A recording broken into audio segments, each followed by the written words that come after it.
Hi, Sierra. Welcome. We are just starting up. Everybody that's watching on YouTube, thanks for catching up. Everybody that's here in the stream with me, thanks for joining me. Unfortunately, we're getting a bit of a late start this evening on account of some family issues I was having, but we're here now. And that's what matters. I gotta remind myself what I have done. We're now the Nerevarine. That's great. We're also the Hortator. Right? Every tribe named us Nerevarine, and I'm pretty sure every house named us Hortator.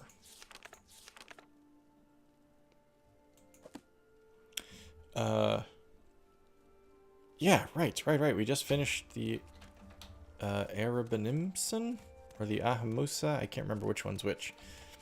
Anyway, we just finished it. And now it's some ungodly hour at night, 11 p.m., and we're out in the middle of goddamn nowhere.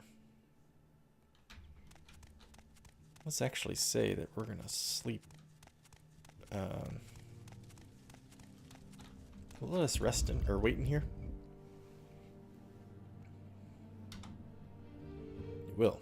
Let's do that. We're gonna sleep right here in the doorway for 8 hours. Oh, right, and we leveled. 19, holy moly. You're really good. Maybe the best. And that's why it's so hard to get better. But you just keep trying because that's the way you are. Yeah. I guess you could say that.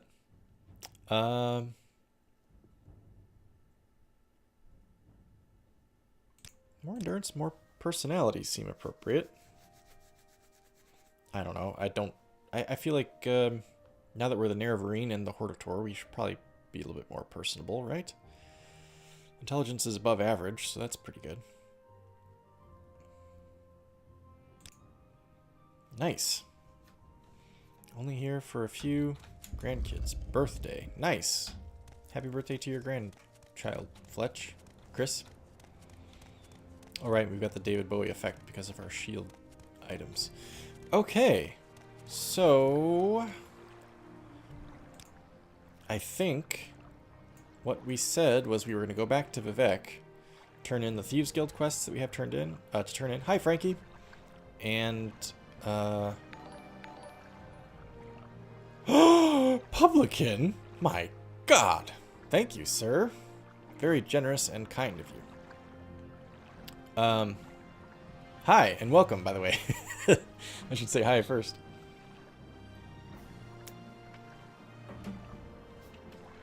It didn't say it in the alert that just popped up, but Publican subscribed for 3 months in a row. Frankie's hosting. Thank you, Frankie. Alright, so what's the best way to get back to a boat? Probably go to Telmora, huh? And we don't have water walking.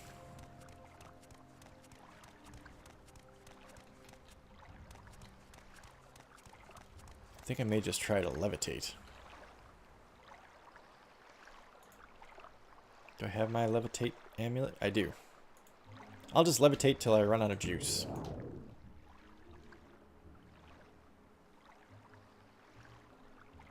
Come on, Penguana, go! Go!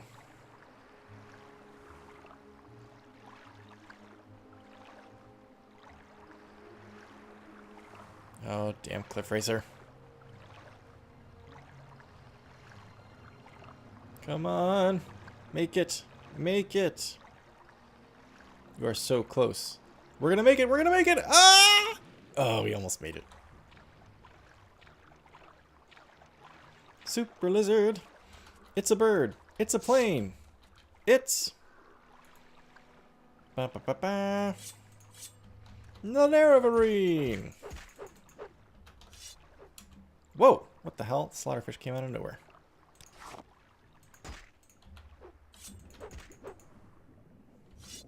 Actually, just dispose of that. Get rid of that corpse. Hortator. Boil him, mash him, stick him in a stew. Blech. Keep nasty chips.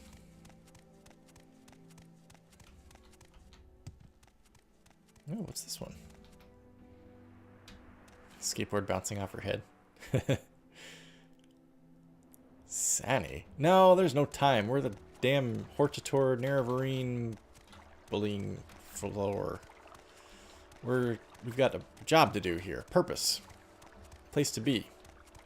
Oh, come on. Have at thee.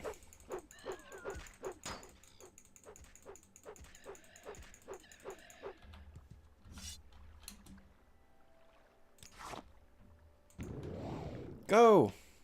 Walk like the wind. It looks even funnier in the air.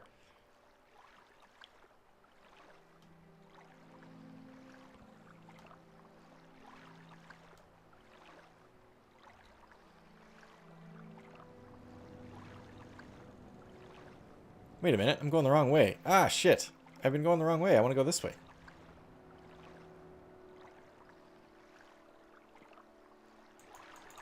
Nope. Ah, can't cast a spell while I'm floating?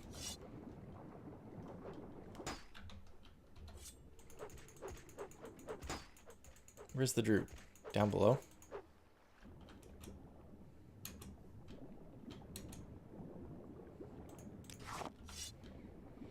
Why can I not... I can't cast a spell while I'm in water? No, there we go. I couldn't cast it earlier. That was strange. That's probably the last time we'll be able to cast it, though. I think we're almost out of charge.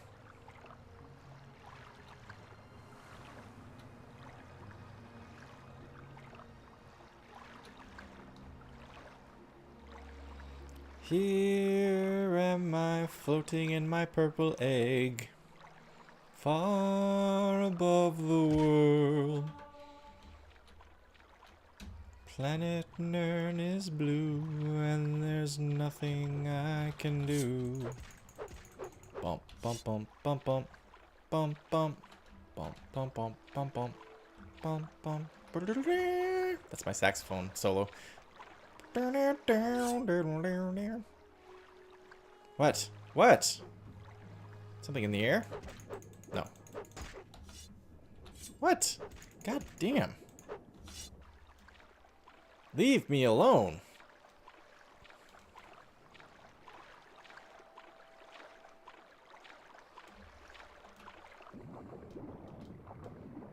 This is embarrassing. Freaking Naravarine has to swim. I should be able to teleport myself instantly. Should have looked into Mark and Recall. I never did that. Duh.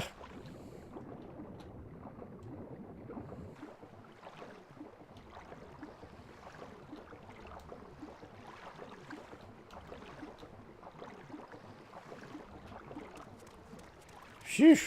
Thank goodness. Now we can dry off.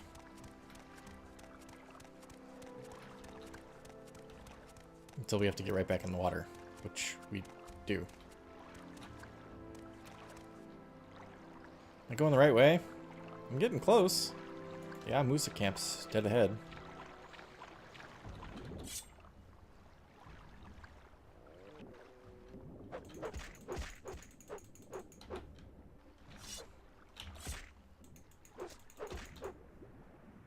Show you.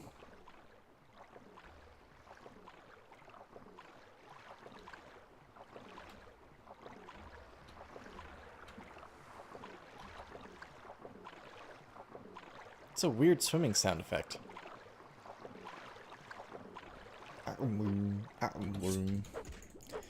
Oh, so here you go, guys. You're on the stream, so you'll be the first, you'll be privy to this decision by me. I am putting on hiatus all of my Let's Plays until I get this damn computer thing sorted out. That means I'm going to stop uploading... Actually, I'll keep uploading Middle-earth Shadow of Mordor because I actually have some episodes waiting, although they probably are all choppy like the last few ones are.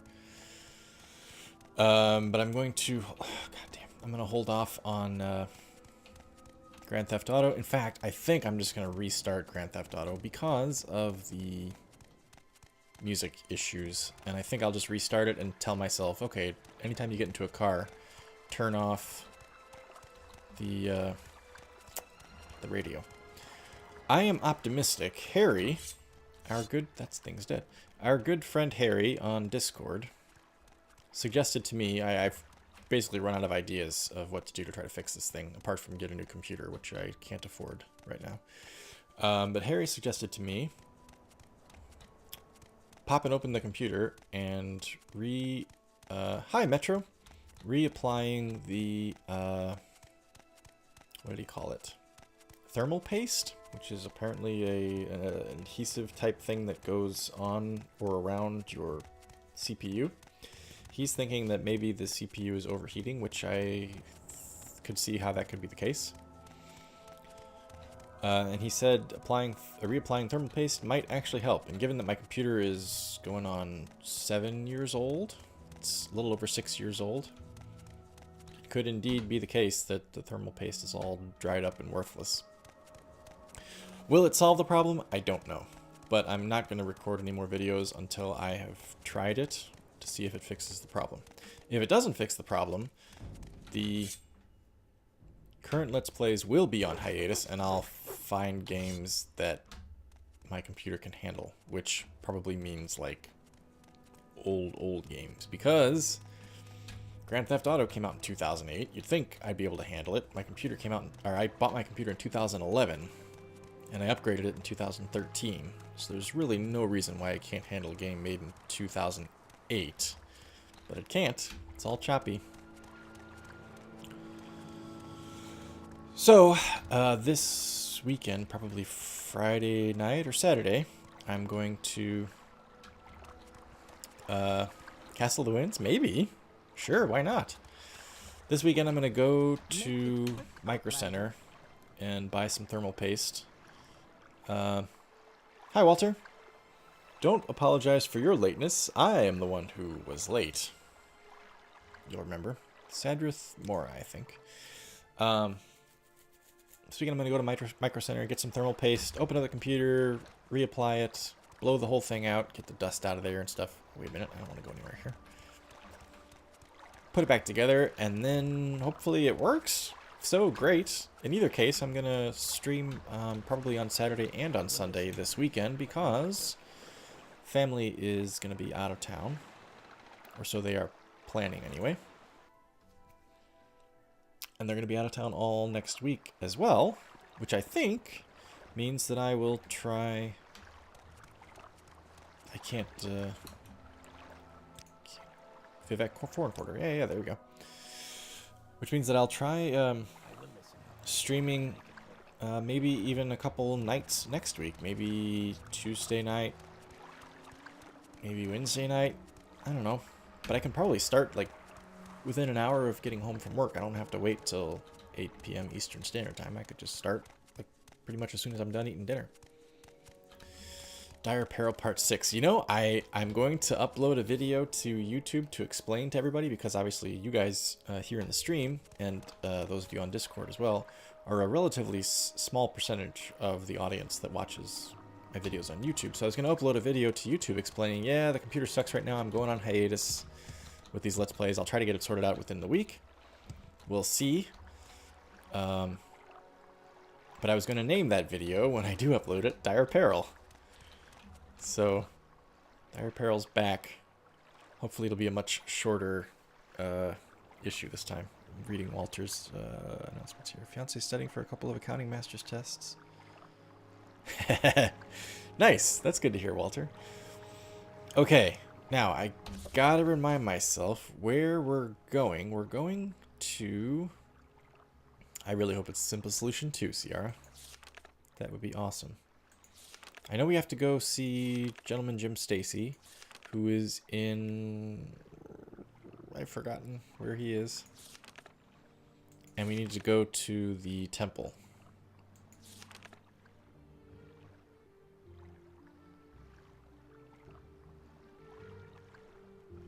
Yeah, it's been over a year. It was great while it lasted. This computer is just old as shit. I knew this was going to happen eventually. I knew that I'd reach a point where I'd start playing games that I couldn't keep up with. And I didn't think that it would suddenly magically get worse like it has. I thought that I would gradually like start, like right now I'm deliberately, the last year or so, I've deliberately stayed away from games that I thought the computer couldn't handle. Like for instance, I really want to play Kingdom Come Deliverance, but I'm like, no. I knew before I started having computer problems, my computer couldn't handle that. I've deliberately avoided it. I thought that that would be kind of the way things go for a few years, and then I'd get a new computer, and that would be the end of that. But things have snowballed. Gosh, we're going way back to find the last Gentleman Jim Stacy quest, huh?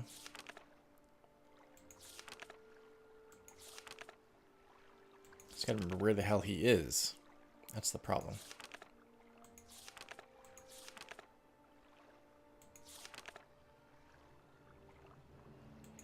Perseus, why am I doing this? Go this way. That's silly.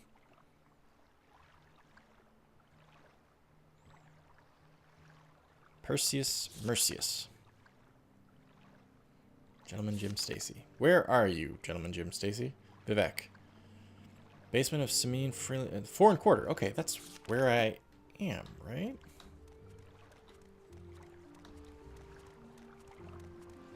Monster Hunter World looks fun. Yeah. Yeah, I know, Walter. That's what I'm like. I'm thinking. It's like, oh man, I was very, very tempted this past week to just be impulsive and buy the damn thing. I didn't because I honestly can't afford it. I have debt that I have to pay off first. And my family would, well, not my family, my wife would probably kill me if she found out that I bought a $1,500 computer without properly planning. But I was so tempted to just get the fucking thing, put it together, and not have to deal with this shit anymore. Okay. We have to go down. But I don't remember which side. Oh, I could have actually gone in below. I didn't have to come all the way up top. Canal works?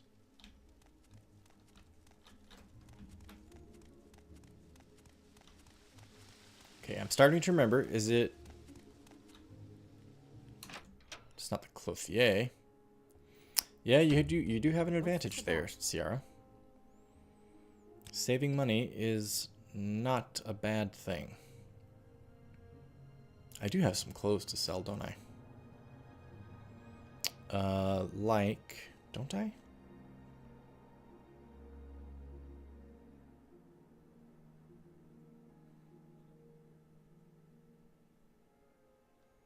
Damn, I swear that I picked up like a gown or two. I must have already sold them. Okay, never mind.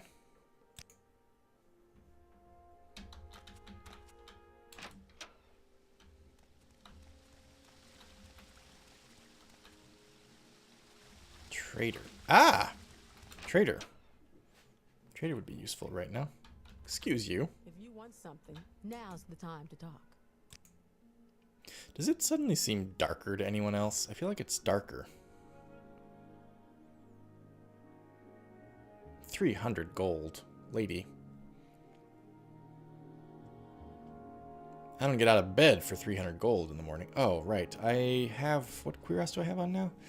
Mountain Spirit. Because of the shield effect. Armor rating of 11. Armor rating of 115. Nah, that shield effect ain't worth it. Okay, hang on. Frustrating bugs for Publican. Yeah, that's what I've heard. Our family, likewise, is as big as we want it to be. The issue is just that we don't have the money set aside for a big expense like...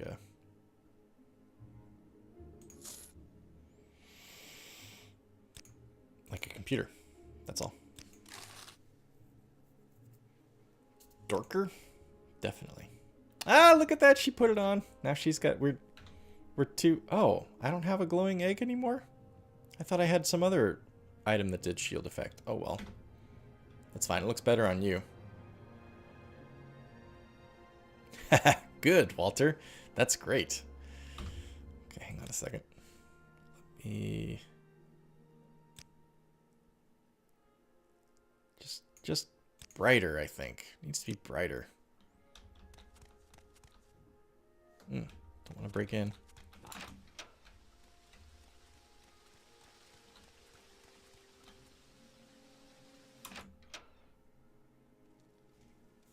Had to restart the game to fix it. I lost the sparkle egg, but the sparkle egg was overrated, honestly. Whoa, fuck! I forgot that this was here. I've already been in here. What am I doing?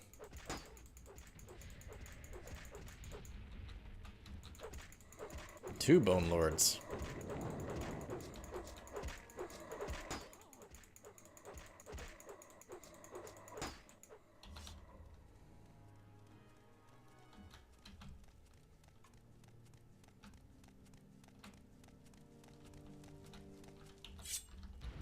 I don't know why I came this way.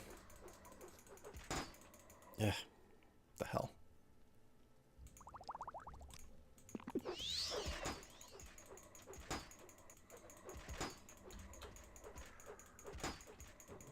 They're not gonna kill me, I'm confident. Oh shit, another Bone Lord. Okay, that Bone Lord might kill me. Better take a healing.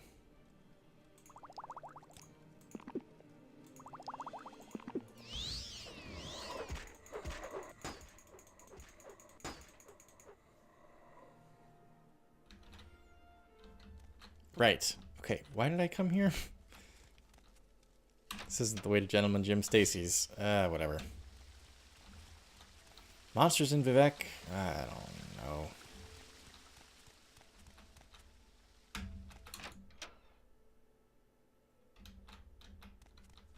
Dude, where the hell is the place? I know it's down here. Jayza, hi, welcome. Haven't seen you in a while. It's good to see you. Fortify strength. Take that. Take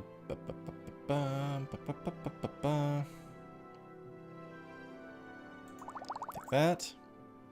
Take that. And that.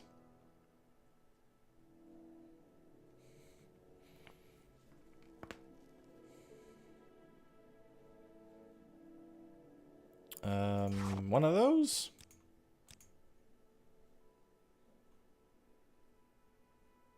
That's probably it, right? Yeah, probably. Okay. I don't remember where Gentleman Jim Stacy is. I've completely forgotten. I know he's down here somewhere.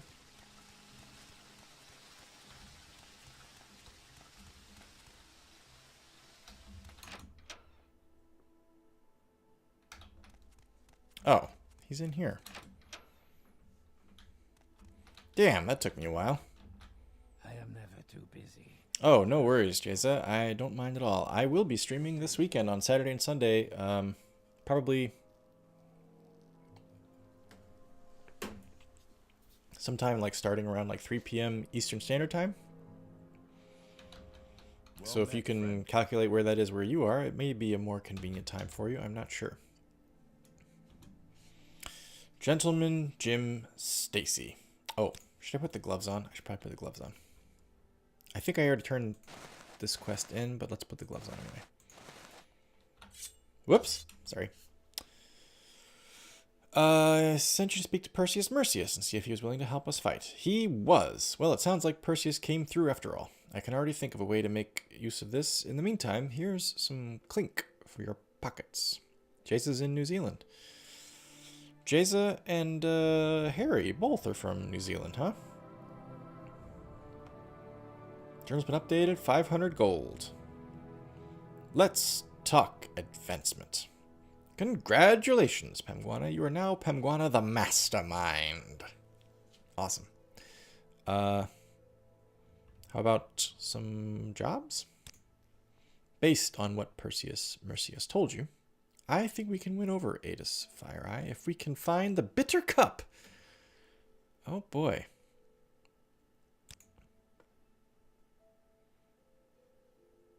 Perseus Mercius told us that Adis FireEye worships Clavicus Vile. Perhaps she would betray Soaring Hard Heart for the Bitter Cup, an artifact sacred to Clavicus Vile. The Bitter Cup was lost in the ruins of Aldredania, which is on an island north of the Urshulaku camp. Did you mark it on my map, my good man? Somewhere up there, huh? Okay. We're gonna need to find some water walking. Oh, Bal Molig Mare? Poor widow needs our help. A Halalu counselor is trying to steal her land with a forged land deed. Yeah, I did that. Heard you gave the land deed to Indril Rathrion. Maybe Valanda Omani will leave her alone now. Very good. So now I ask you about the Bal Molig Mare again.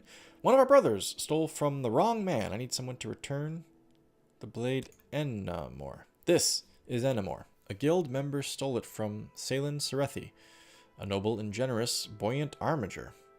The blade was a gift from Vivek himself. We do not want the Thieves Guild to be blamed for this kind of theft. Take this blade and this note. Put them in Salen Serethi's chest in the Tower of Dusk in Ghost Gate. Okie doke.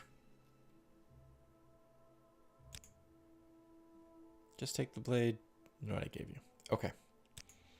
To Ghost Gate, eventually. I'm over encumbered. Damn it. Okay, hang on. Let me put on my regular gloves. Gauntlets, rather. Strength. Shield. Yeah, I do have the shield. Why don't I... I don't have the shield effect. The egg, though. Wait a minute. What did that say? Oh, it's broken. That's why. Got it. Has Pamguana ever been to Ghostgate? Yes, she has. That's where she got most of her snazzy glass armor. It's been a while, for sure. Yep. A few weeks at least. Alright. Above ground. And then to the temple. So I gotta remember now, there's 2 Thieves Guild quests given to us. Sorry, I'm adjusting my light here. 2 Thieves Guild quests given to us. One in Ghost Gate. The other was... Shit, I've already forgotten. Bitter Cup. Aldredania, north of Urshulaku camp. Right. Okay. Yes, that was Ghost Gate. It's not often that I actually know the geography of this game, but in this case I did know. I actually remember Ghost Gate most specifically because of Variax's interactive Morrowind LP. In it very early on, he went to Ghost Gate to steal the very same set of glass armor that Pamguana has on.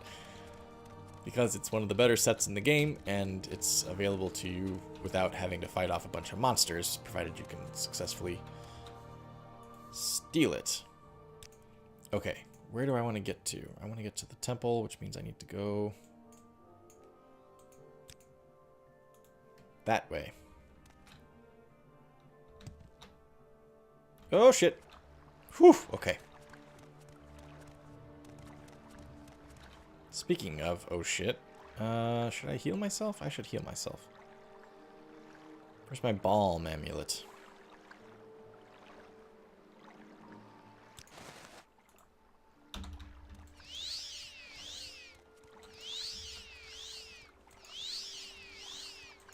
Just use it all up. And then put slow fall on, just so that we have it, just in case we need it.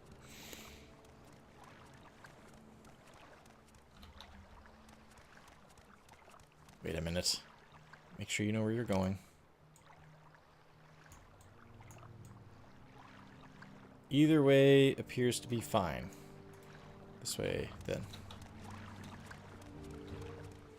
Do, do, do, do. Feels good to be back in Morrowind, honestly. We're not gonna touch...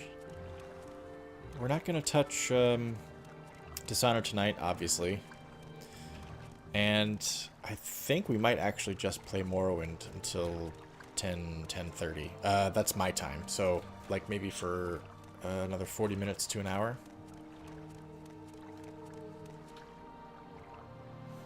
It'll be a very brief stream tonight. I had to give my oldest son a lecture. And then also, you know, help him with his homework. Let's see. Hortator Nervry.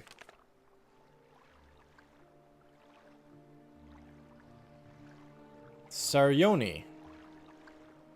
Archcanon Sarioni invites me to a private meeting to consider my claims. Once I am Hortator Nervry, I should speak with the leader of the High Fane of Vivec, Danso Indulis. Largest tribunal temple on Fardenfell. The Archcanon Sarioni presides over the temple along with a large staff of priests, healers, and monks. Pilgrims travel from all over Morrowind to view the High Fane and the Ministry of Truth and to offer prayer and thanks for the Palace of Vivec. Parenting can be fun, for sure. Not always fun. Okay. Dude must be here somewhere.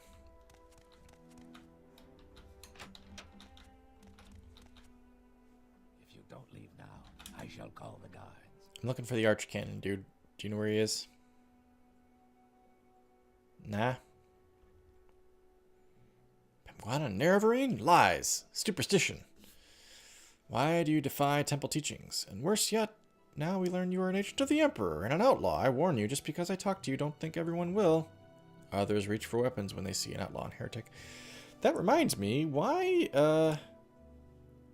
aren't the Ordinators supposed to be trying to kill me now? Nobody's even looked at me funny. Ah, you were the person I was supposed to speak to, I think. Sweat. Pemguana Nerevarine? Ptui, lies and superstition. Why do you defy temple teachings? And worse yet, now we learn you are an agent of the Emperor and an outlaw. I warn you, just because I talk to you, don't think everyone will. Others reach for weapons. Yeah. I don't know why I'm reading this all. Lectures, emergency rooms, project. You're right, Walter. It's been a crazy goddamn week. Faction members only, Argonian.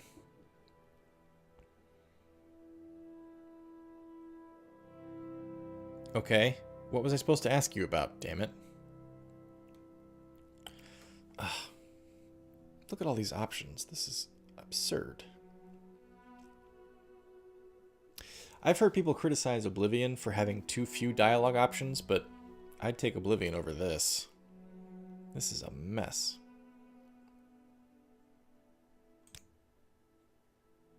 No. No. Son of a bitch. Hang on.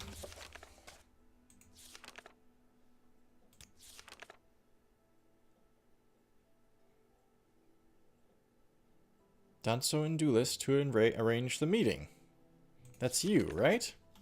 No. That's not you. Damn it. A donation of 35 and receive a blessing. Sure. Alm City Restoration, please. Thanks. Saren's Shield. I figure I should do this if I'm the Nerevarine, right? Arlor's Intervention. Olm's Benediction.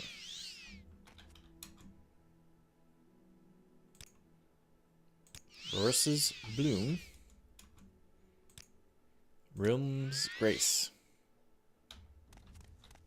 This is all the same stuff? No. Different stuff. Excuse you. I'm the Nerevarine. I have no time for you, Argonian. I want a blessing from myself.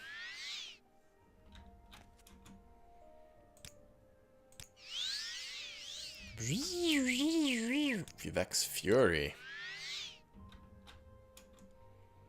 Skyrim got even more selective. That's true. Rock of Lothus. Felm's Glory. Dylan.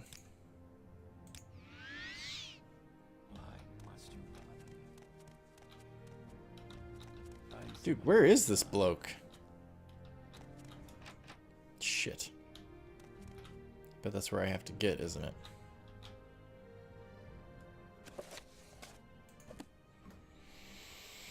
Okay.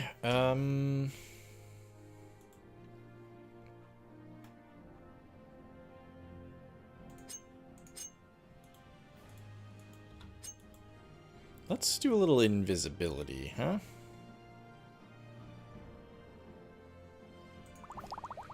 Just reduce the chances that we get attacked here.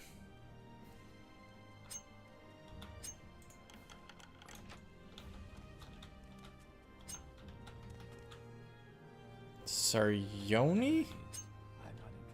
I don't think this was the person I needed to talk to. You know the temple's doctrine on the Nerevarine? Oh, this is the dude. Okay. Thank you for coming, Pamguana. You know the temple's doctrine on the Nerevarine. Perhaps it is time to change that doctrine. The temple must protect the people from false doctrines, and your association with Imperial intelligence makes your motivations and integrity suspect. But you have been chosen Horde of Tor and Nerevarine by the Dunmer people, and we have reached a crisis with Dagoth-Ur. We can no longer defend the people against the awakened Sixth House. You and your prophecies may represent our last hope. I skipped a step. Is that important, Frankie? Do I need to go back?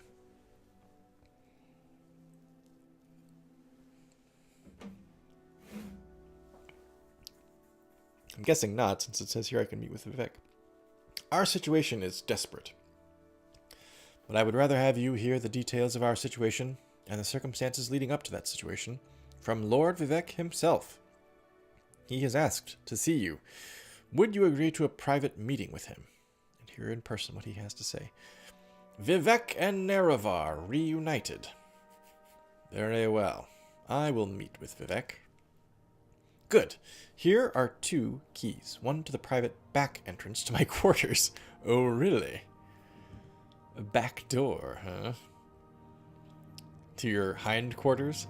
The other to a locked entrance to Lord Vivek's palace. I regret that at present the Ordinators are not completely under my control, so for now I'll ask you to avoid confrontations with them.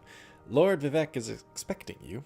His lordship is remarkably patient, but perhaps it would be better not to keep him waiting.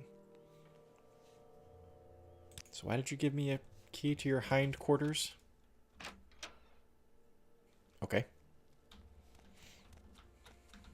Go now.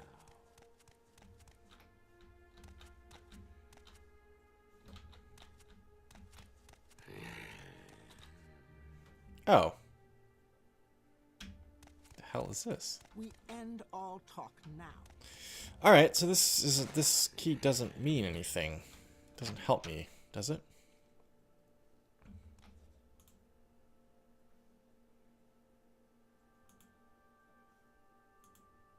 So I want to go this way and this way?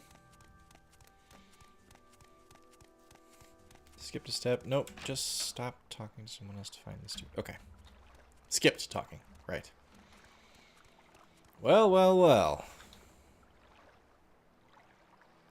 After all this time, we approach the god Vivek. This is a huge moment, I think, for our heroine. Palace Shrine. Journal has been updated. The grace of generosity. Thank you for your generosity, Lord Vivek. I shall neither hoard nor... Oh, I'm saying this to Lord Vivek. Hoard nor steal, nor encumber myself with profitless treasures, but shall share freely among house and hearth. I'm a thief. I don't know that I would really agree with that. The grace of generosity. Thank you for your generosity. Oh, this is the same thing. Okay.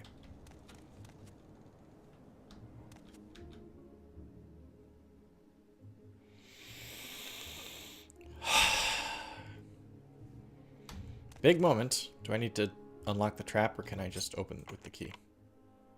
Oh, I don't want to do that. Nope, I can just open.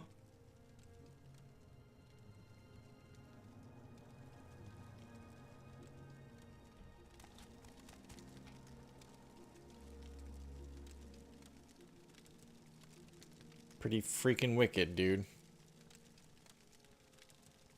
I admit that's a very cool entrance, like exposure to Vivek. With that big staircase, you're like, oh man, this is kind of special. And then you walk in and he's like floating and doing this weird meditation thing.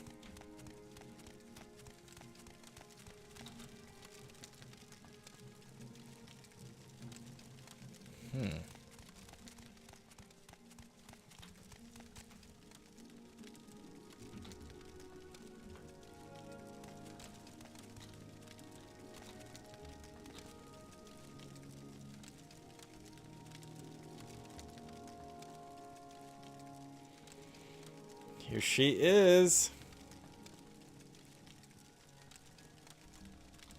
I expected you. We have business, you and I. When I was young, like you, I was very impatient, so I will keep our business short. Then later there may be time for other things.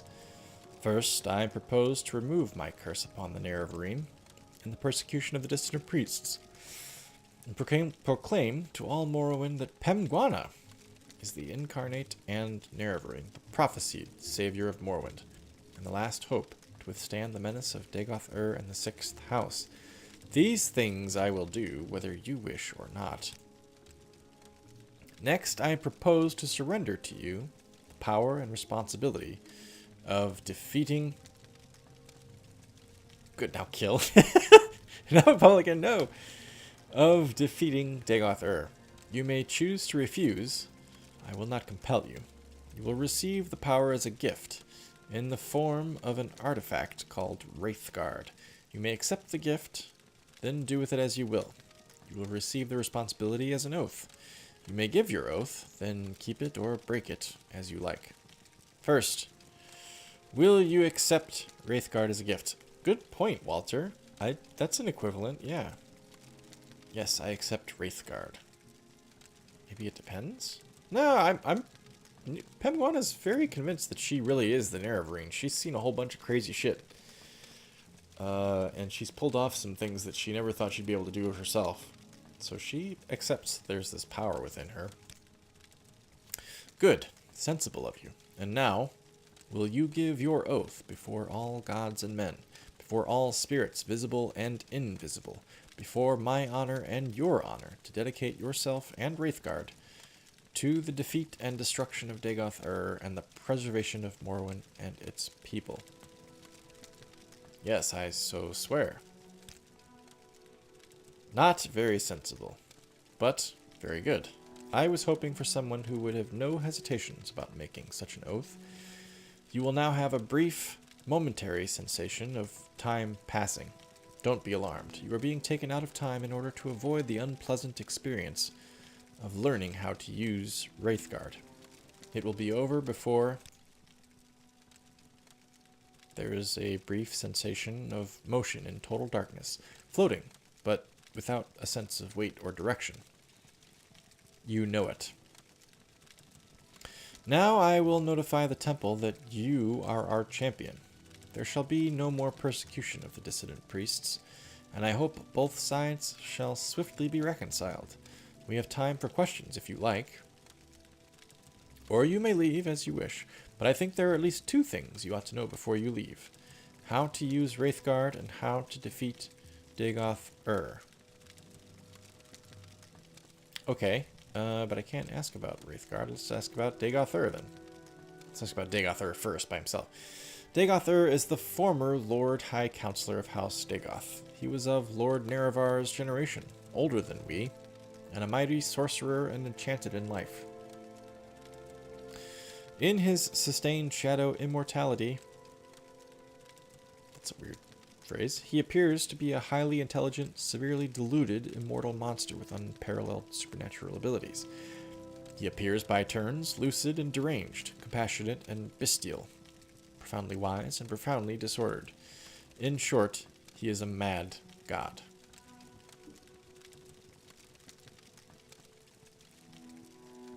Three random bugs. Yeah, okay, fair point. To defeat Dagoth go to Red Mountain to recover the artifact hammer Sunder from Gate Citadel Veminal. Then recover the artifact blade Keening from Gate Citadel Odrasol. Then proceed with Wraithguard, Sunder, and Keening to the Citadel of Dagoth Within the Citadel, find the Heart of Lorkhan. Use the 3 artifacts to sever Dagoth connection to the Heart, and he will be destroyed, and the Blight ended on Morrowind. Plan to defeat... To destroy Dagoth you must sever his connection with the Heart of Lorkhan. To do this, strike the heart with the artifact Hammer Sunder once.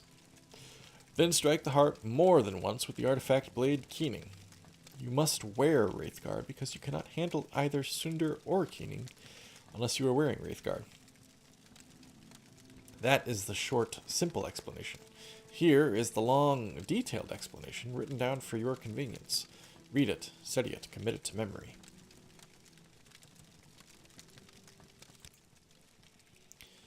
You need to know where is Dagoth what are Dagoth plans, who are Dagoth servants, who is Dagoth what are Dagoth power, what is known about Dagoth defenses, how can I prepare for battle against Dagoth who can help. Okay, this is a whole bunch of stuff here.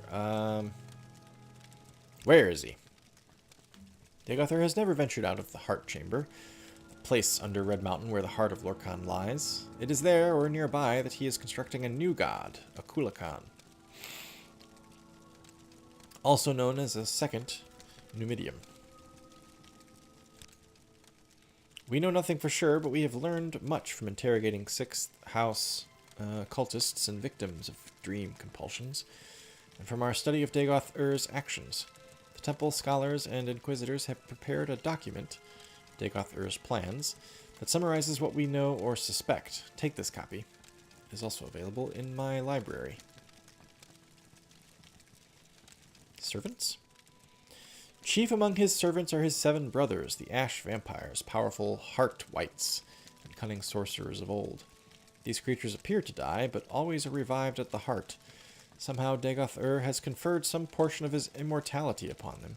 Or perhaps they sustain themselves through more conventional sorcery. You already asked who is Dagoth His powers? He is able to send his mind into the dreams of susceptible victims across vast distances. The victims are either swayed by his compulsions or driven mad. He also seems nearly invulnerable to physical and magical harm. His flesh, and the flesh of his followers, evolves toward a mutable magical form.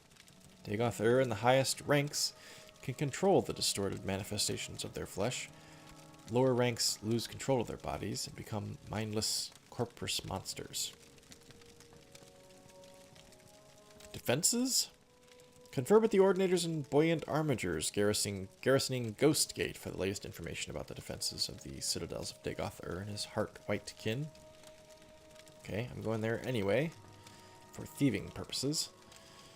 Prepare for battle. Prepare for war. Beyond the Ghost Fence, there are no safe places, no allies. Stockpile resources. Plan for retreat and replenishment. Quest for artifacts of power. I feel like I'm pretty good there. Vivek does not disappoint, but would have been great if they were voiced. You're right. Can you imagine sitting through all this being voiced dialogue? I mean, it would be a bit of time-consuming effort, but if this was voiced by a good actor... Thanks, Walter! Appreciate it. Who would you cast as the voice of Vivek? Vivek, what actor or voice actor would you cast? That's an interesting question. I think. I would have to think about it for a while. Who can help? Ordinators and Buoyant Armigers stationed at Ghost Gate have the most practical knowledge of the nightmare world inside the Ghost Fence. Seek them in my name for counsel and aid. Sorry. Business, we already talked about that. Council, we talked about that. Dig off the earth. Defense plans, powers, servants. Defeat him. David Warner. Oh, good. Yeah, Max. Oh, wow. Very good. Very good suggestions. Okay, I think we've asked everything. Red Mountain, though. Tell me about Red Mountain.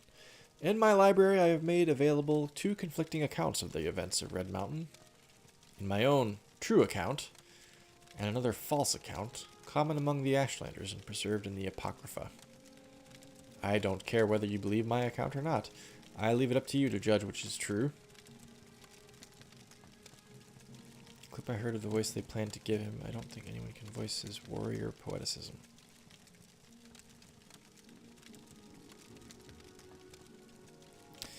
Yeah, that's tough. It'd be like trying to voice like Yahweh or something. Who's going to be the voice of Yahweh?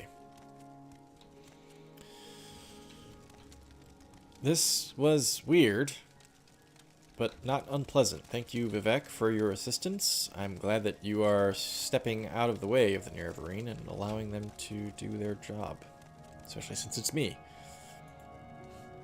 Let's check these out really quick. Brown Book, Dagoth Ur's plans. The following documents were prepared by temple scholars and agents of the Inquisition for Lord Vivek. Gary Busey, no. Ah, James Earl Jones. Yeah, that's a possibility. Though the poor dude's getting old, man.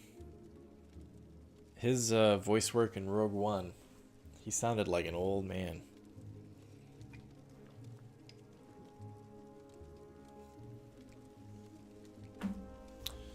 From interrogation of captured sleepers and other 6th House cultists. This is a long read. Woo.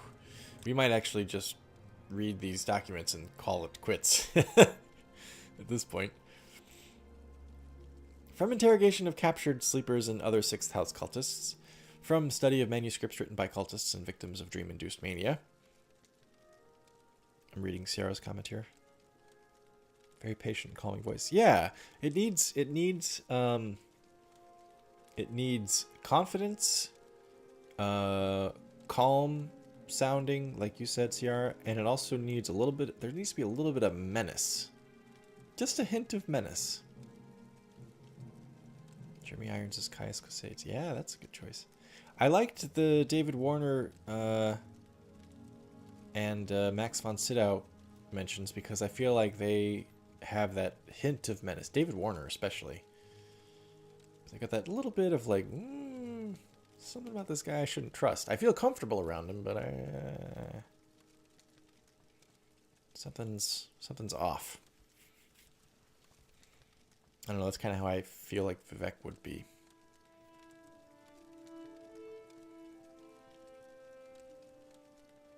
I'm just thinking.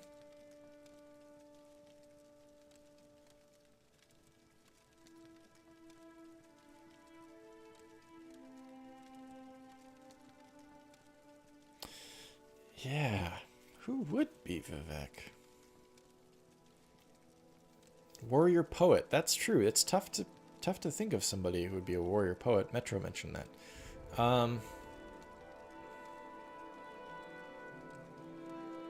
Like we're talking somebody who would be like part Marcus Aurelius, part like Thor or Loki, or part I don't know. Idris Elba. Oh, damn! Idris Elba would be good.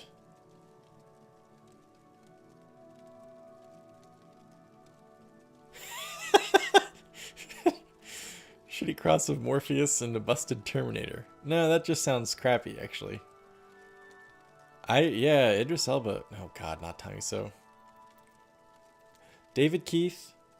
Keith David, you mean? Yeah, I could see Keith David.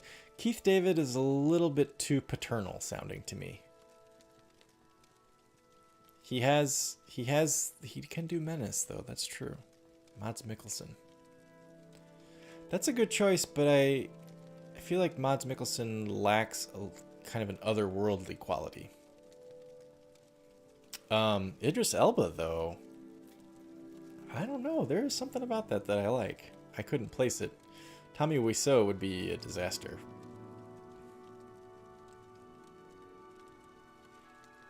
No, I can't even imagine that. Yeah. Yeah, so yeah, I'm thinking like Idris Elba's most famous voiceover work, or the one that I remember him from. Obviously, he's a great actor in person, but the voiceover work that I know him from is he did Shere Khan in the remake of Jungle Book, right? And Shere Khan has kind of a Vivek-y quality to him, where he's powerful and dangerous, but also kind of like seductive in a way. Like you want to be on his side almost, even though he's really freaking dangerous and probably actually doesn't care about you at all. And I feel like he did a really good job with Shere Khan. I don't know. I think too much about these kinds of things, I think. Sometimes you just gotta get past it and just read. Okay.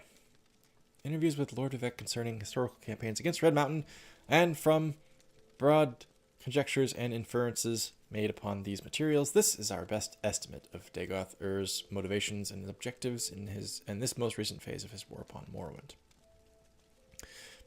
Basic objectives. Establish a theocracy in Morrowind based on the worship of the newborn god Akulakan, second Numidium, to be created by Dagoth Ur from the heart of Lorkhan in a body constructed according to the principles and rituals pioneered by the Dwemer Kagranak. Establish the ancient heirs of House Dagoth as the god priests of Akulakan, and the sixth house of Dagoth Ur is the dominant political power in Morrowind. Through charismatic conversion, unite the Dunmer under the guidance of Dagoth Ur to battle against the foreign animals who hold Morrowind in subjection. Note, Dagoth Ur has apparently adopted the views and motivations of the Dwemer High Craft Lord Kagranak. In effect, he recapitulates the ancient blasphemous folly of the Dwemer. Expose the false worship of the tribunal and destroy the ecclesiastical authority and political power of the temple. How much the dissident priests or the cult of the Nerevarine may be controlled or influenced by the sixth house in this regard is open to speculation. Extirpate all remaining individuals of inferior and mongrel races from Morrowind. Drive the Empire from Morrowind. Recover ancient territories stolen by Skyrim and Argonia. Extend the worship of Akulakan to all nations of Tamriel through subversion and conquest. Plans to establish and expand the sixth house. Paul Rubens is Crassius Curio. Yeah, that could be. Crassius Curio I always imagined more as like I can see his face. Alan Cummings. I could see Alan Cummings do Crassius Curio. Plans to establish and expand the sixth house. Phase 1. Secure Red Mountain against tribunal intruders. Deny tribunal access to the heart, weakening the temple while securing Red Mountain for the creation of Akulakan. Keep the construction of a second Numidium a secret. Phase 2. Phase 3. Profit. Phase 2. Create passive servants in ever-widening circles around Red Mountain by broadcasting compulsions couched in dream imagery to susceptible subjects in their sleep. Establish a major operational base at Kogorun for further operations in the Ash Wastes. Establish smaller bases near small port villages and in lower-class waterfront districts in Vivek. Infiltrate and subvert smuggling syndicates. Recruit willing followers from disaffected populations, including the underworld. Underworld meaning like underground. The poor and rabid anti-imperial activists. Phase 3. Expand from smaller bases to other towns and villages and recruit and indoctrinate subjects made susceptible by dream sendings. Occupy abandoned towers and ruins and train corrupted cultists as raiders and irregular troops. Identify, discredit, and decimate possible sources of political resistance. Phase 4. Use assassination and terror to weaken, distract, and disrupt the legions and the imperial bureaucracy, along with their Halalu sympathizers. Inspire popular uprisings of the native poor against the foreign rich and powerful. Summon sleepers and dreamers to Dagoth Ur to work on second Numidium. Camel's Joker is Sigurd. Yeah, that would be good. We would have to work Wes Johnson in there somewhere, though. He'd have to be somebody. Dagoth thinks on a large time scale, for the most part, and the outside of time scale of the divine consciousness. He thinks that only obstacles of mythic scale are worth consideration. He believes he is fated to rule Morrowind, to free Morrowind of the Empire, and to become the new hard-loving... hard-loving? That's funny. Here in House Dagoth, we work hard and we love hard.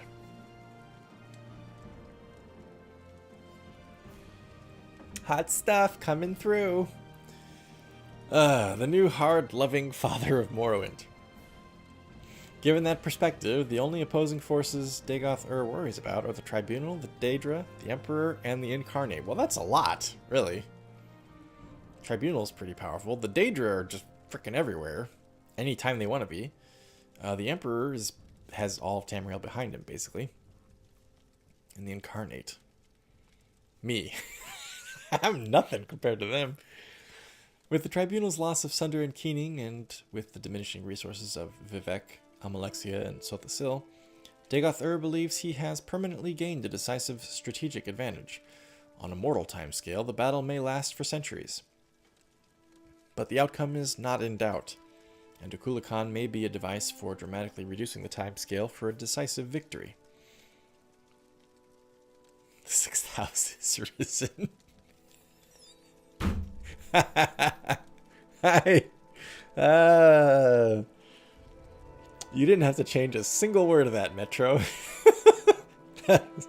Flawless. Well done. Dagoth is just a horny bastard after all. That's right. He's hard-loving man.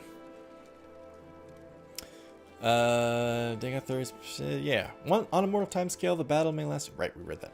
The myth of dynamic invincibility of the Emperor and the Empire has long been an unquantifiable and intimidating threat, but recent rumors of unrest in Cyrodiil, of the Emperor's failing health, and the unsettled question of the succession have diminished the scale of that threat.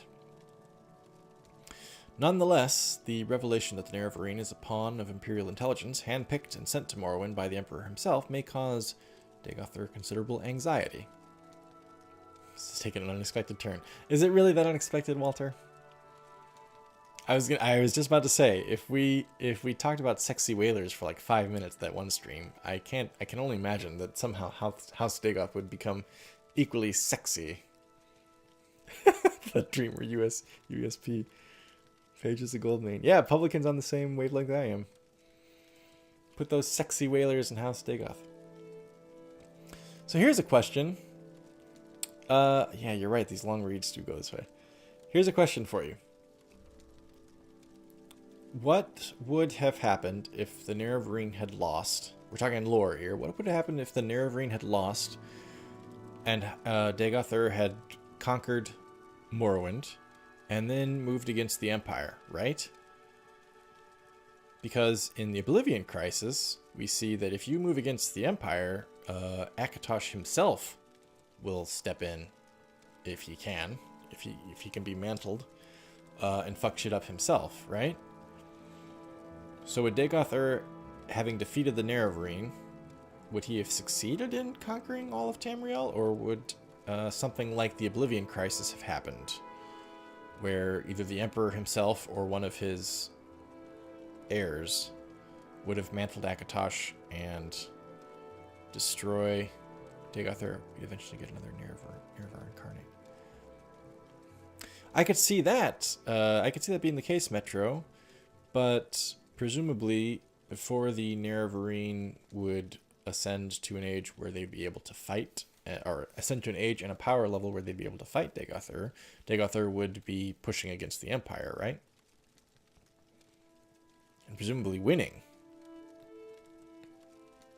So would the Emperor in self-defense mantle Akatosh? Or did that only happen as a last resort with Martin because Mehrunes Dagon was literally like on the doorstep? He uses his second Numidium to unmake reality. Yeah. But they don't describe that as being one of his goals in this document anyway. I mean, they talk about him like being godly and crazy and all that shit, but it very specifically says that he wants to conquer all of Tamriel, which is like, okay. That's kind of an unambitious goal if you can unmake reality. Why conquer Tamriel if you can just unmake it instantly? Assuming the Oblivion Crisis would happen anyway, it's possible that Akatosh could have stepped in. It'd be interesting to see what would happen if Dagoth-Ur was in the process of conquering Tamriel, and then the Oblivion Crisis happened, and it was Mehrunes Dagon versus Dagoth-Ur versus the good guys, you know, versus the heir of the Emperor and all that. That would be an interesting scenario.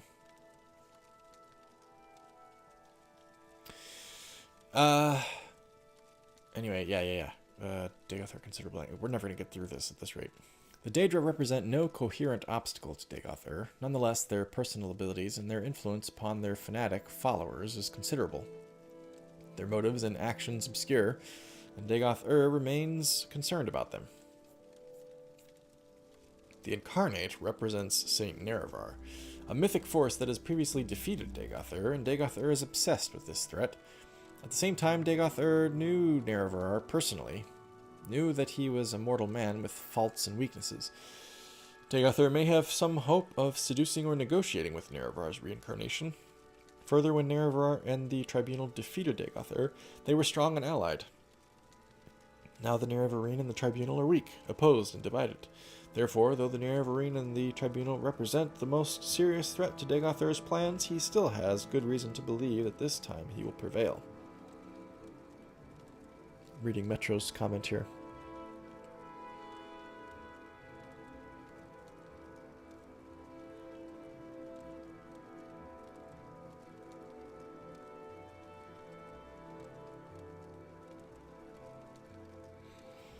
Interesting. Metro has a pretty good take on this. Probably only be used to remove all Dunmer from existence, right? He talks about the mongrel races, yeah.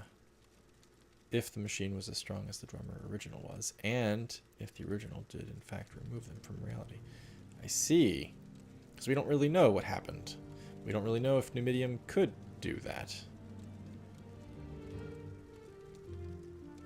Huh. It'd be interesting to see, so, like, let's say the Nerevarine in Morrowind dies,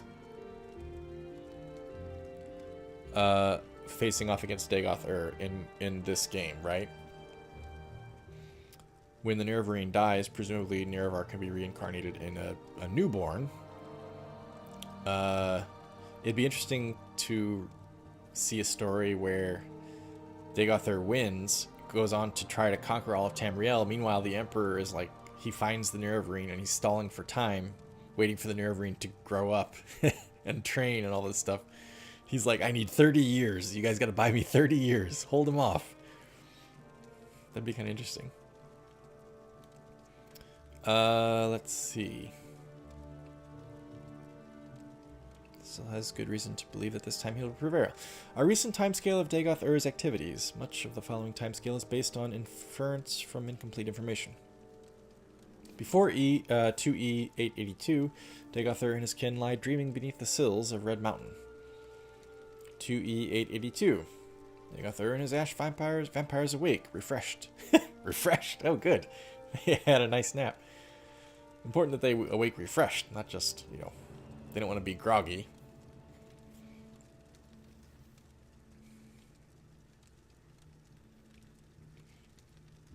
Yeah, that'd be silly. He's like, rise, Akula Khan, destroy! Finds donuts. Sweet rolls, sorry. Refreshed. They were refreshed. Very good. Glad they were refreshed. And emerge from Lower Red Mountain into the Heart Chamber. Dagoth-Ur ritually binds himself and his brethren as Heart Wights in a ritual of his own devising. First stages of construction of the second Numidium, conceived during the Long Sleep, are begun by Heart Wights and Atronek constructs in a chamber near the heart of Lorkhan. Keeping the second Numidian project a secret from the tribunal is a high priority. Michael Kirkbride, main writer of the Lessons of Vivek, wrote a thing called Coda, which I've heard of. I have not read it. After he left Bethesda, where Numidium returns during the Fifth era, and the Nerevarine pilots Akula Khan to fight it until it ruins all of Nirn, and the Dunmer and Khajiit survivors flee to the moons. He was a big-ass nerd, yep. Snooze button that shit. I want to say the Kirkbride lore gets really weird too, right? Like, supposedly, maybe it's the Fifth era. I want to say that he's even like thought things out as far as like the Ninth era, right? Because there's talk about the Imperials having like astronauts of a sort, like that go to the other planes in Oblivion, but they actually like have machines that do it. I don't remember. There was something in the lore before Oblivion came out about how weird the Nibonese and the Colovians were. Like, they weren't just like medieval European types as they appear in Oblivion. They were like weird as fuck crazy people with weird shit, kind of like the Dunmer. And I want to say that Kirkbride's lore also includes the little weird factoid that Pelennor Whitestrake, of course, appears in the Knights of the Nine DLC in Oblivion, and also in, of course, the Songs of Pelennor books and everything. What? Yes, that's exactly what I was going to say. Metro is a cyborg, I think from like the Ninth era, future time, that gets sent back in time to help Alessia,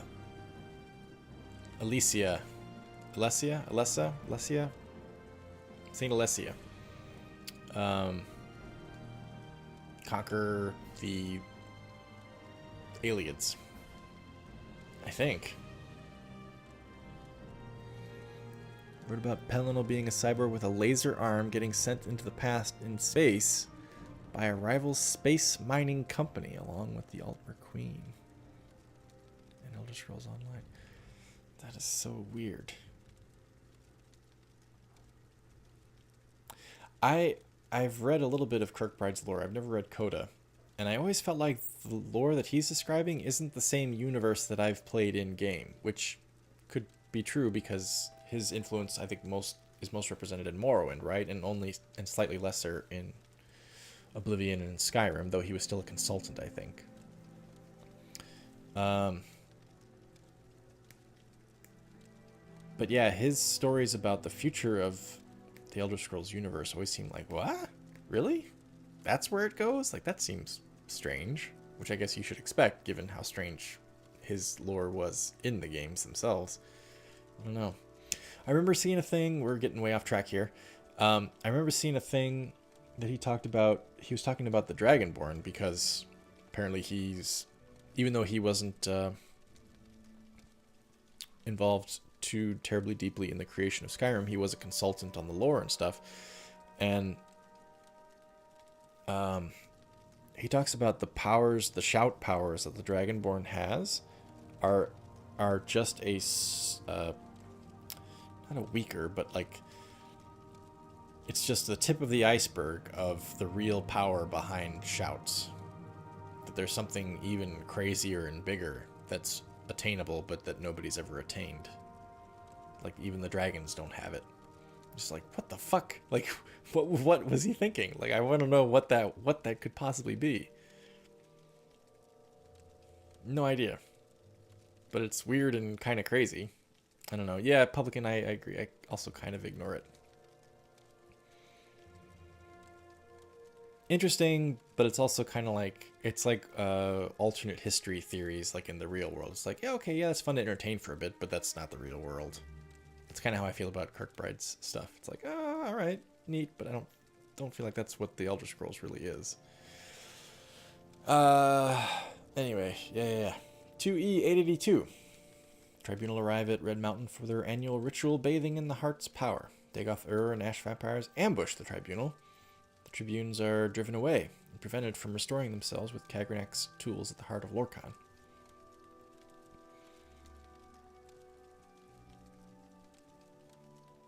Also the Thalmor win. No!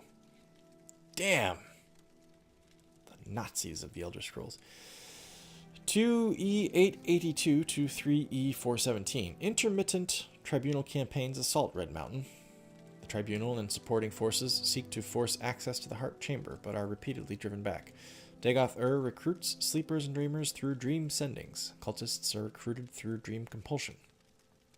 Weaker cultists become corporous beasts. Stronger cultists advance through stages towards the powers of the ascended sleepers. 3E400. Kogo Rune reoccupied by Dagoth Uthal, who we slew. Although Vivek told us you don't really slay them, you just kind of put them to sleep. And then they regenerate at the heart. And fortified as an advanced base for 6th House operations. Blight storms more frequent and widespread. Soul sickness spreads in regions close to Red Mountain. 3E410. 6th House bases founded near Narmak and in waterfront areas of Vivek. 6th House operatives exploit smuggler organizations and communications to spread their influence among victims unbalanced by Dagoth dream sendings.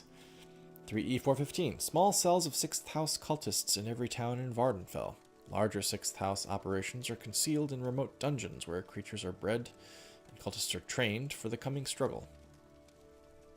3E417. Almalexia and Sothasil lose the artifacts, Keening and Sunder, to Dagoth, Odros, and Vemin.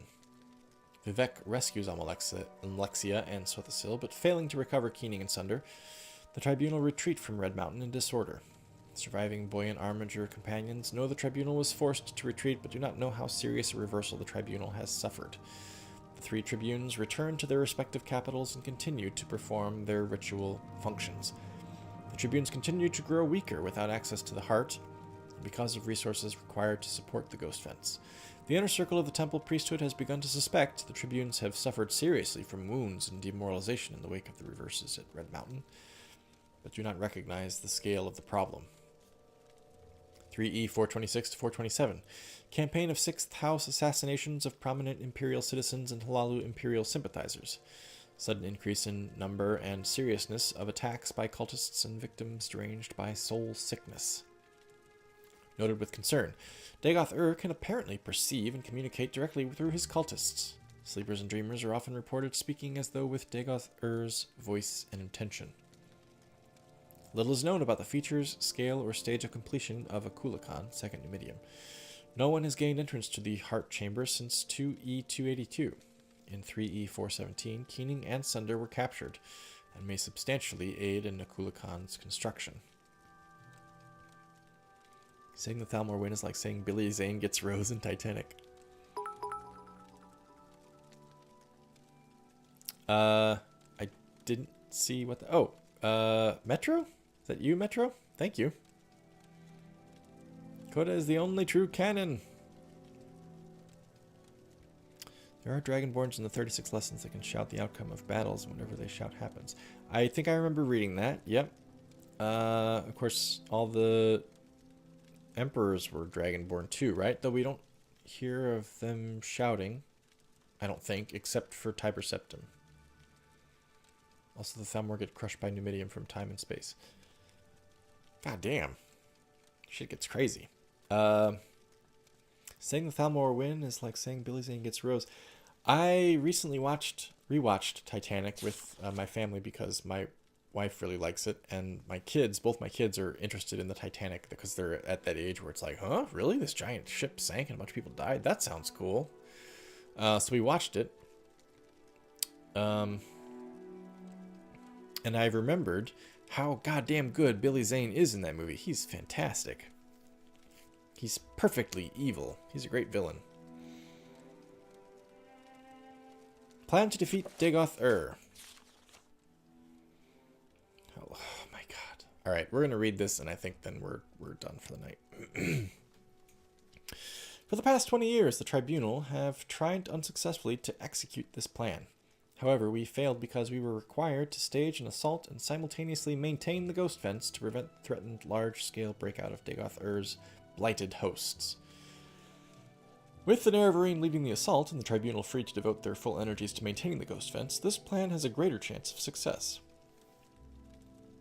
Unfortunately, however, the loss of the artifacts Sunder and Keening and the recent increase in Dagoth-Ur's strength poses new problems for the execution of the plan. Therefore, our proposed plan has the following 5 phases.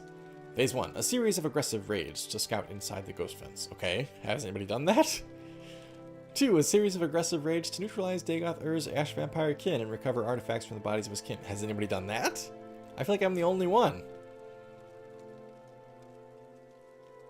Absolutely agree, Walter. Titanic is not my favorite movie. I don't think it's even in my top 100 favorite movies. But it is a fantastic movie. It's, I guess you could say it's sappy and maudlin and exploitative in its, in its like deaths of thousands of people and stuff. And it is, I think, but it's still a really freaking good movie. James Cameron deserves all the credit for pulling that shit off. It's crazy. I'll go to the Winchester and have a nice cold pint and wait for this whole thing to blow over. That's one of the phases, Publican? That's funny. An assault of Gate Citadel Veminal to neutralize Dagoth Vemin and recover the artifact Hammer Sunder. An assault of Gate Citadel Odrasal to neutralize Dagoth Odros and recover the artifact Blade Keening. An assault of Citadel Dagoth with the artifacts Wraithguard Sunder and Keening to sever Dagoth-Ur's connection to the heart of Lorkhan and thus destroy Dagoth-Ur. Goddamn. So they list all these things. They ain't done shit. This is all me. This is their plan. Phase 1, raids inside the ghost fence. The Tribunal, Ordinators, and Buoyant Armigers are familiar with the terrain and will provide maps and current intelligence reports to me, presumably. The region inside the ghost fence is dangerous, and the Nerevarine will... Yeah, they're just... Here's our plan. It all involves... This is like a coach of a football team being like, all right, quarterback, here's the plan. You're going to be the only guy on the field. We're going to run this trick play. Everybody's going to try to kill you, and you just got to deal with it. That's crazy. The Nerevarine will need to be familiar with its particular challenges. After measuring skills and resources against Dagoth-Ur's defenses, the Nerevarine will know better how to pace a campaign, alternating raids with improving skills, getting better equipment, and stockpiling resources. Sure. Phase 2, raids upon Ash Vampire Citadels. Dagoth-Ur's kin have become markedly more powerful in recent decades. This is going to be harder than you thought, after remaining stable for thousands of years. If they can be individually isolated and destroyed, they will not be able to support Dagoth-Ur in later stages of the war. It may also be that the dramatic increase in their power comes from items enchanted by Dagoth-Ur. Salvage of such items might contribute to our resources. Our meaning mine. Phase 3, Assault on Gate Citadel Veminal. Essential to recover the artifact Hammer Sunder for Phase 5. The Ash Vampire Dagoth Vemin has possession of Sunder and probably seeks to discover the secrets of its enchantments. He may also have access to notebooks and journals of Kagranak that have survived in the Dwemer workshops of Veminal. Phase 4, Assault on Gate Citadel Odrasal. Essential to recover the artifact Blade Keening for Phase 5. The Ash Vampire Dagoth Odros has possession of Keening and probably seeks to discover the secrets of its enchantments. He may also have access to notebooks and journals of Kagranak that have survived in the Dwemer workshops of Odrasal. Phase 5, Assault on Citadel Dagoth. All the previous stages are preparations for this stage. Recent expeditions show that Citadel Dagoth has undergone extensive expansion. The location will need to be explored carefully. The known route to the Heart Chamber will be well defended. Alternative routes may exist. Dagoth-Ur will have anticipated our plan to destroy him by attacking the Heart. He will almost certainly personally oppose approach to the Heart Chamber. Together, the Tribunal could not defeat him, and he has grown stronger since then. Admittedly, the Tribunal had the distraction of maintaining the Ghost Fence simultaneous with fighting Dagoth-Ur, but even so, the challenge seems daunting.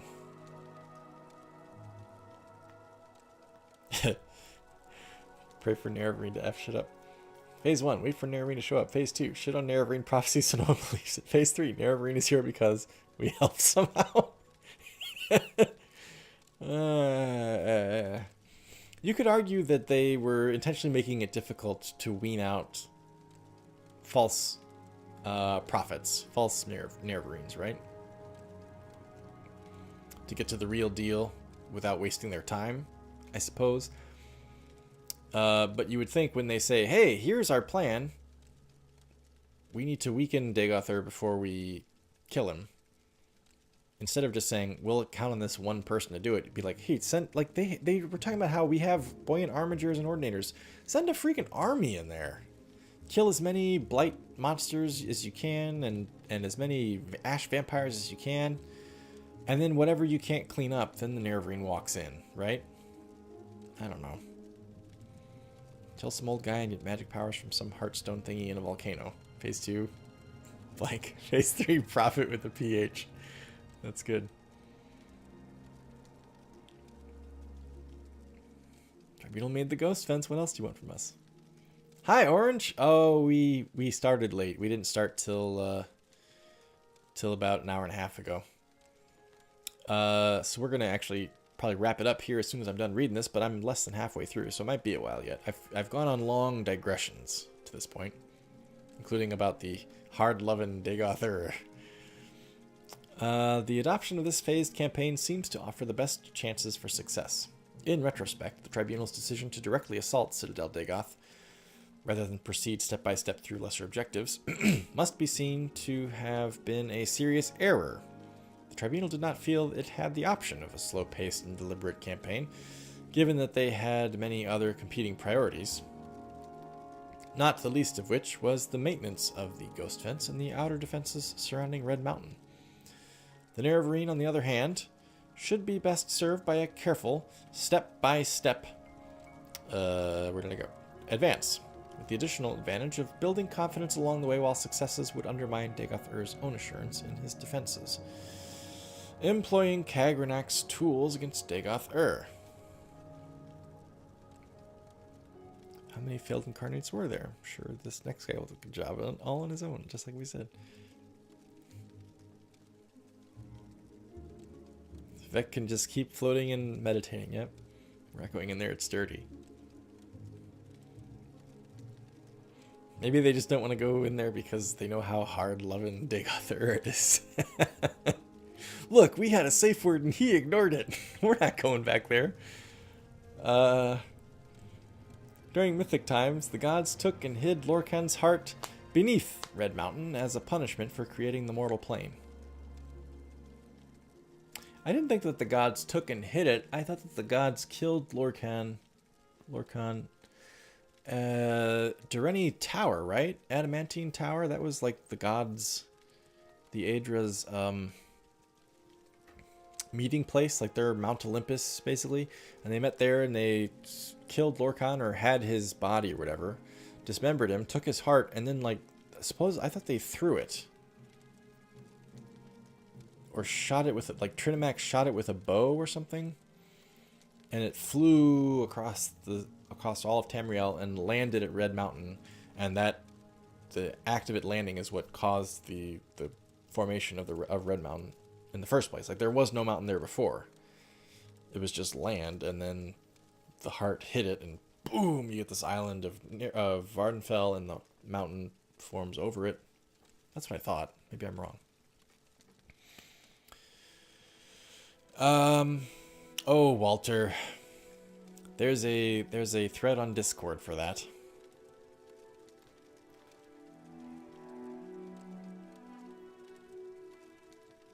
That is the line that he says, isn't it, Metro? During mythic times, the gods took and hid Lorkhan's heart beneath Red Mountain as a punishment for creating the mortal plane. The drummer discovered the heart while building underground colonies. High Craft Lord Kagranak created enchanted tools intended to tap the power of the heart. The War of the First Council was fought to prevent this sacrilege. Kagranak's use of these tools and the disappearance of the drummer race marked the end of the war. Kagranak's tools were recovered by Lord Nerevar and Dagoth. Dagoth was left to guard the tools while Nerevar came to consult with us, his advisors. In Nerevar's absence, Dagoth experimented with the tools upon the heart and was corrupted. We returned to discover a deranged Dagoth who refused to turn over the tools. When he attacked us, we drove him away. We left Red Mountain with the tools, and subsequently Sotha discovered their secrets. Collectively, we used the tools to establish a connection with the heart, enabling ourselves to transform our mortal natures. Thus we became the Tribunal. Dagoth had survived our attacks, and without the tools, in a manner not well understood. Dagoth also managed to establish a connection with the heart, and to transform himself into an immortal being. Our plan to destroy Dagoth also runs the risk of destroying the Tribunal. The plan is to permanently disrupt Kagranak's enchantments upon the heart, severing connections with Dagoth and ourselves, and rendering us all, once again, mortal. Immortal Kagranak, it may then be destroyed by mundane means. The loss of godhood and possible death of the Tribunal are judged a necessary risk and sacrifice. Morrowind for PS4? Did they remaster it, or was that Morrowind in ESO?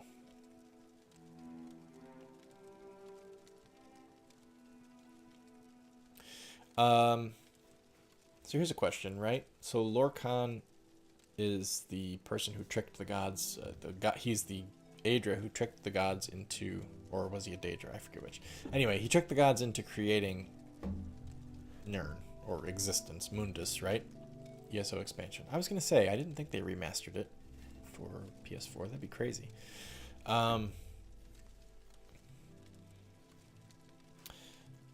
Lorcan is kind of a, I don't know that it's like a one-to-one correlation, but he's kind of a human, yeah, like a human deity, right? Like the Shazarines versus the Nerevarines, right? Shazar is the Cyrodiilic name for Lorcan, I think. Shor is the Nord name for him. They're mantled, the Shazarine is mantled in, hi, 410. Shazarine is mantled on humans, not on elves, right? Talos, Tiber Septim, the Underking, what the hell is the one dude? Wolfhearth? Was it Wolfhearth or somebody else? Supposedly maybe I can't think of the damn dudes. Pelinal, supposedly Pelinal might have been a Shazarine. There's talk of the hero of Kavach, the Cyrodiilic champion, being a possible Shazarine. Anyway, my point is, Shazar, Shor, Lorcan, all associated with humans, right? The humans revere Lorcan, Shor. The elves don't. The elves hate him. Or typically do. So if that's the case,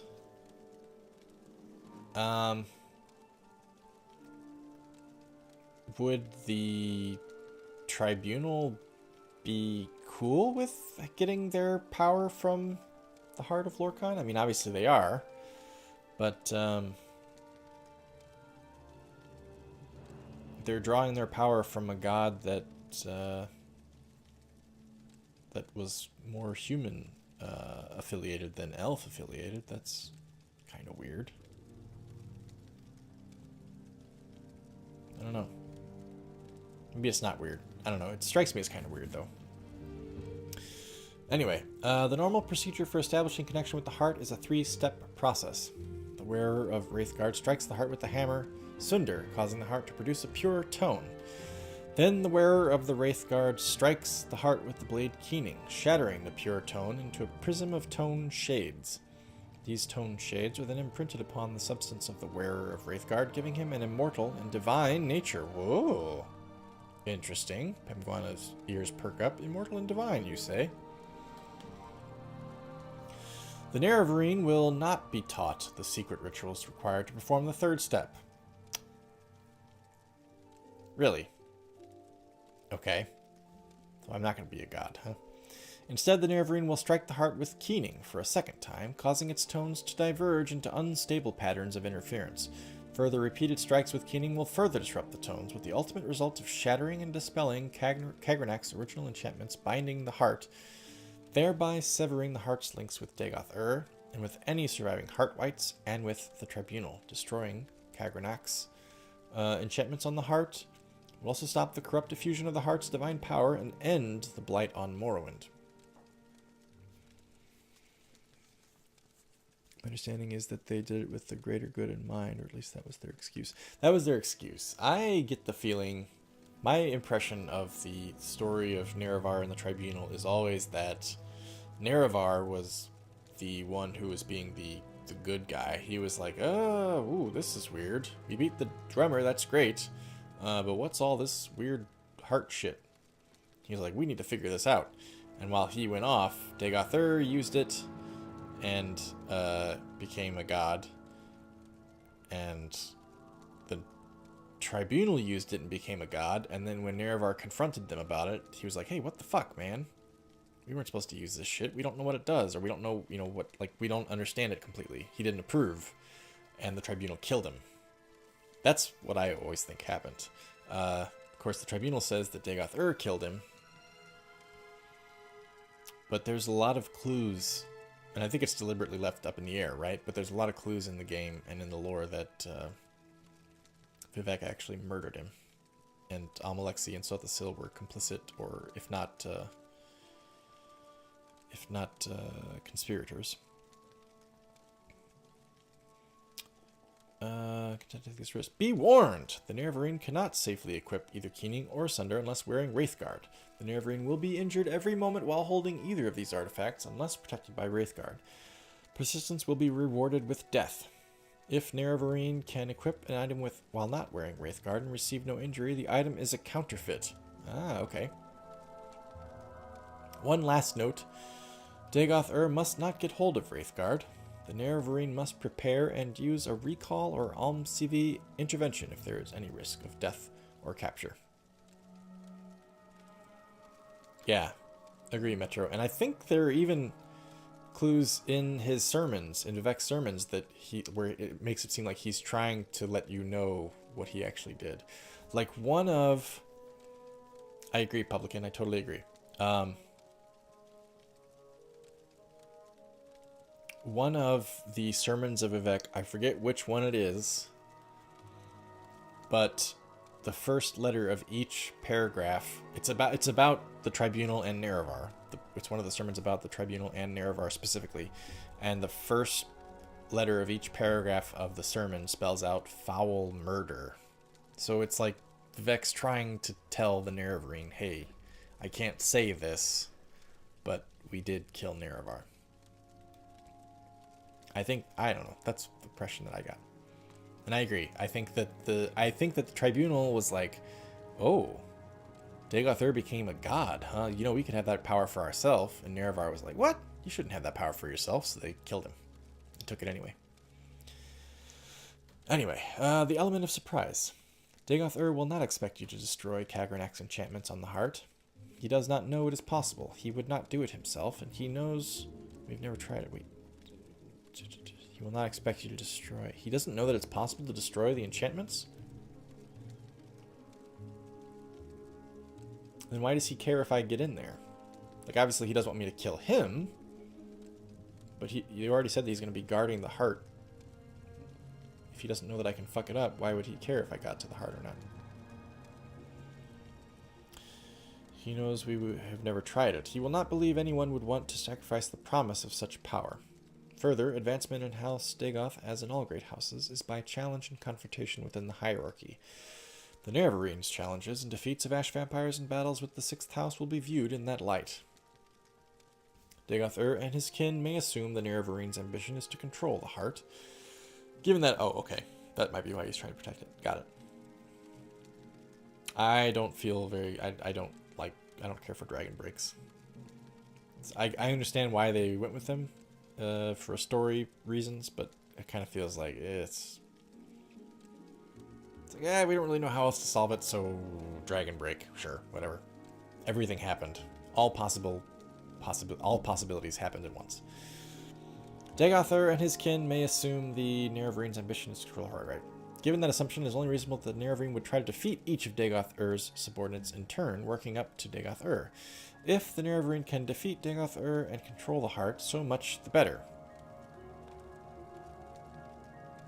But logically, the Nerevarine would wish rise as high in the hierarchy as possible before cutting a deal with the head of the house. Wait, what?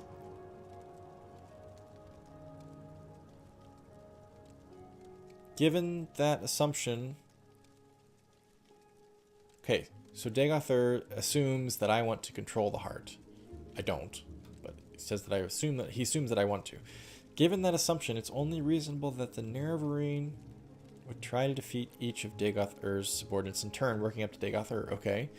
If the Nerevarine can defeat Dagoth and control the heart, so much the better. For the tribunal, presumably. But logically, the Nerevarine would wish to rise as high in the hierarchy as possible before cutting a deal with the head of the house, presumably House Dagoth. I don't understand what this is saying. It's saying here, if the Nerevarine, we hope, the tribunal hopes, that you can defeat Dagoth and control the heart. That'd be great. If you can't, then just destroy the connection between the heart and everybody else. And we'll just deal with the consequences. Then it says, but logically the Nerevarine would wish to rise as high in the hierarchy as possible. In the Dagoth hierarchy? Or in, like, Morrowind governance hierarchy? I don't understand. Before cutting a deal with the head of the house, presumably House Dagoth. I don't know what the fuck they're talking about there. I would cut a deal with Dagoth why? According to your previous assumptions, I've already defeated him.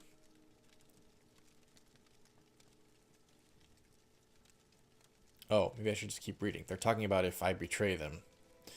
Dagoth should try to recruit the Nerevarine into House Dagoth. It may be possible to pretend to join him, then betray him.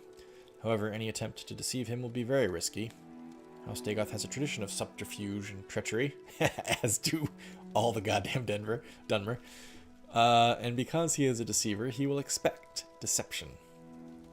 Closing remarks. We place no compulsion upon the Nerevarine to adhere to the plans described here. We believe that they offer the best chance of destroying Dagoth. We have also chosen to place our trust in the Neravarine's judgment and skill. Frankly, we see no alternative. If there are doubts or questions, speak with Vivek. He has agreed to serve as the Neravarine's guide and counselor for this campaign. It may be that if the Nerevarine succeeds, the tribunal will not survive. Such sentiments as might have been expressed to the tribunal should, in that case, be addressed to the land and people of Morrowind. May the happy convergence of fortune and prayer meet in our destiny. On behalf of Lady Almalexia and Lord Sothasil, Vivek.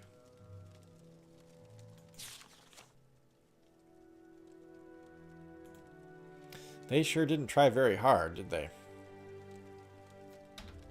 It's like they walked into the mountain, got their nuts kicked, and were like, run away! They were like Scooby-Doo.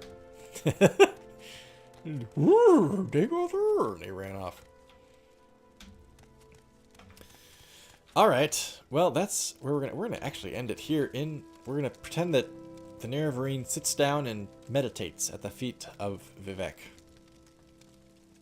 We're gonna end the stream here. We streamed for almost 2 hours, that's fine, given that we started late anyway. Ghost Fence and Floating, hello! Yes, they were working very hard, you're right. So much effort. So much effort.